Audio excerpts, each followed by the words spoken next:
आज आएंगे 2 राज्यों के विधानसभा चुनावों के नतीजे। बहुत बड़ी खबर, पूरी आप कह सकते हैं दुनिया में जो लोग भी इंडिया की पॉलिटिक्स में इंटरेस्ट रखते होंगे वो जरूर इस वक्त टीवी के सामने बैठे होंगे। सुबह 8 बजे से शुरू होगी वोटों की गिनती। महाराष्ट्र की 288 सीटों के परिणाम, झारखंड की 81 सीटों के नतीजे आएंगे। टीवी 9 पर सबसे तेज और सटीक नतीजे। और इस बीच एक और बड़ी खबर, टीवी 9 भारतवर्ष पर रिजल्ट डे की सबसे बड़ी कवरेज। सभी मतगणना केंद्रों पर टीवी 9 रिपोर्टर्स मौजूद। टीवी 9 पर देखिए चुनावों का पहला रुझान। टीवी 9 भारतवर्ष पर सबसे तेज और सटीक नतीजे। हाईटेक स्टूडियो से हर सीट का सटीक विश्लेषण। तो देखिए महाराष्ट्र और झारखंड विधानसभा चुनाव के नतीजे आएंगे और महाराष्ट्र में चुनाव तो बहुत ही ज्यादा दिलचस्प रहा। क्या होगा जनता का फैसला, इसका हर किसी को इंतजार है जानने के लिए, हर कोई बेताब है। सबसे पहले आपको बताते हैं आज आने वाले नतीजों की 10 बड़ी बातें कौन कौन सी हैं। सबसे पहले ये हम आपके सामने रखने जा रहे हैं। ये देखिए महाराष्ट्र की 288 और झारखंड की 81 विधानसभा सीटों के चुनाव परिणाम आएंगे। 15 राज्यों की 48 विधानसभा सीटों पर हुए उपचुनाव के भी नतीजे आएंगे।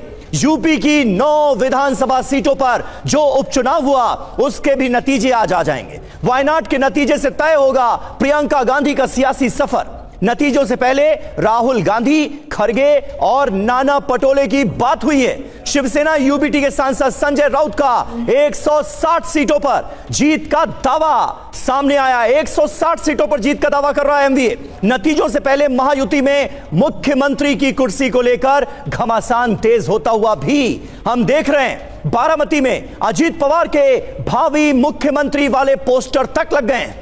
शिंदे गुट के प्रवक्ता संजय शिरसाट का दावा, एकनाथ शिंदे ही होंगे मुख्यमंत्री। तो देखिए अलग अलग दलों में जो खेमेबंदी है वो अब सीधे तौर पर नजर आ रही है। बीजेपी नेता प्रवीण दरेकर का दावा, बीजेपी से सीएम हुआ तो वो देवेंद्र फडणवीस होंगे। और देखिए इस वक्त हमारे तमाम संवाददाता अलग अलग मतगणना केंद्रों पर मौजूद हैं। उनसे आपका तारुफ करा दें। स्टूडियो में एक एक करके हमारे साथ खास मेहमान जुड़ते जा रहे हैं। मुंबई से रजनीश रंजन हमारे सहयोगी हमारे साथ मौजूद हैं। लखनऊ से शिवांग माथुर जो 9 विधानसभा सीटों पर उपचुनाव हुए थे उनकी एक एक डिटेल के साथ मौजूद हैं। रांची से रुपेश कुमार हमारे साथ मौजूद हैं। और स्टूडियो में वरिष्ठ पत्रकारों का एक बड़ा पैनल हमारे साथ जुड़ा हुआ है। राजेश जोशी जी हमारे साथ मौजूद हैं, समीर चौगांवकर जी हमारे साथ मौजूद हैं, हर्षवर्धन त्रिपाठी जी हमारे साथ मौजूद हैं और अक्कू श्रीवास्तव जी भी हमारे साथ मौजूद हैं। लेकिन सबसे पहले आपको लिए चलूंगा रजनीश रंजन के पास। रजनीश, बहुत कुछ है जो इस महाराष्ट्र विधानसभा चुनाव में दांव पर लग गया है। किसकी बनेगी सरकार, कौन बनेगा मुख्यमंत्री? और एनसीपी और शिवसेना के लिए सवाल तो यह भी है कि कौन है असली पार्टी, इसका भी फैसला जनता कर देगी। बिल्कुल, देखिए आज फैसले का दिन है और पिछले 1.5 महीने से जिस तरीके से दोनों पार्टियां और बल्कि दोनों गठबंधन जनता के बीच में रहे हैं, अपनी अपनी बातें उन्होंने की है। आज एक तरह से उनका लिटमस टेस्ट होना है और ये तय होना है कि शिवसेना असली किसका है, एनसीपी असली किसका है और बीजेपी और कांग्रेस जिस तरीके से इस पूरे चुनाव में एक दूसरे के खिलाफ रही है तो जनता किसके साथ है। इस वक्त मैं शरद पवार के घर के बाहर हूँ। शरद पवार एक बहुत महत्वपूर्ण केंद्र है, आप कह सकते हैं, महाराष्ट्र की राजनीति में।